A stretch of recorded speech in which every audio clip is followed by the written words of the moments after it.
जो दूसरे के अधीन है उसको सपने में भी सुख नहीं है, क्योंकि जब तक तुम कमजोर रहोगे तुम्हारा शोषण होगा। जब तक संभव हो दुनिया में किसी का एहसान मत लीजिए। तो किसी दिन ले आके ललित वाला हाल कर दिया।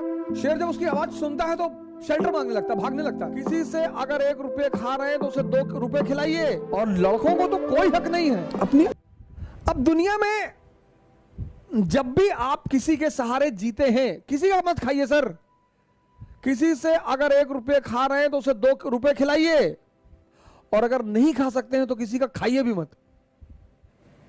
मिर्जापुर में ललित का हाल देखे ना, ऐसे ही हाल होता है जो दूसरों के सहारे जिंदा रहते हैं। ऐसा ही हाल होता है सर। अगर आप किसी पर 1 रुपया नहीं खर्चा कर सकते हैं तो उसका 1 रुपया अपने ऊपर खर्चा मत होने दीजिए। जब तक संभव हो दुनिया में किसी का एहसान मत लीजिए, नहीं तो कल आंख दिखाएगा तो आप गाली नहीं दे पाएंगे। इस देश में लोग जितना अपने मां बाप को बुरा भला कहते हैं उतना किसी को नहीं कहते। एक साहब एक बार मेरे पास आए, बोले हमारे मां बाप हमारे सबसे बड़े दुश्मन है। मैंने कहा क्यों? बोले मैं आईएएस की तैयारी करना चाहता हूं और वो मुझे आईएएस की तैयारी नहीं करने दे रहे। मैंने कहा क्या कह रहे हैं? कह रहे पहले कोई जो है और नौकरी कर लो। मैंने कहा बुरा क्या कह रहे? क्या करते हैं? बोले पिताजी हमारे चपरासी हैं। मैंने कहा इतना बड़ा कर दिया, वो एहसान नहीं है। यही एक देश है जहां सांड को भी पाला जाता है।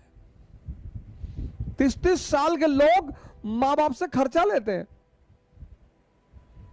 और लड़कों को तो कोई हक नहीं है।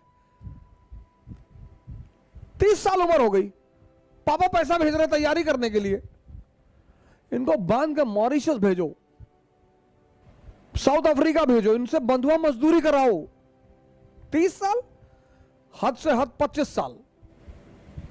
आप 30 साल के हैं तो आपके फादर रिटायरमेंट के स्टेज पे पहुंच रहे हैं, बुजुर्ग हो रहे हैं। किसी का खाइए मत सर, बिल्कुल मत खाइए, नहीं तो किसी दिन किडनी मांग लेगा आपकी। खिलाएगा पिलाएगा, जूता पहनाएगा नाइक का, रेडॉस का। या नेता लोग क्या कहते हैं, भाई है हमारा।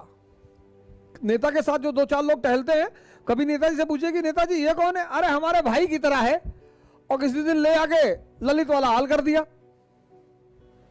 क्योंकि जब तक तुम कमजोर रहोगे तुम्हारा शोषण होगा। तुम किसी भी जाति के हो, किसी भी धर्म के हो, क्या फर्क पड़ता है? जब तक तुम कमजोर हो, जब तक तुम डिपेंडेंट हो, तुम्हारा शोषण होगा। नियम है, नियम है, नियम। पराधीन सपने सुख नाही, तुलसीदास यही तो कहते हैं। जो दूसरे के अधीन है उसको सपने में भी सुख नहीं है। पराधीन सपने सुख नहीं।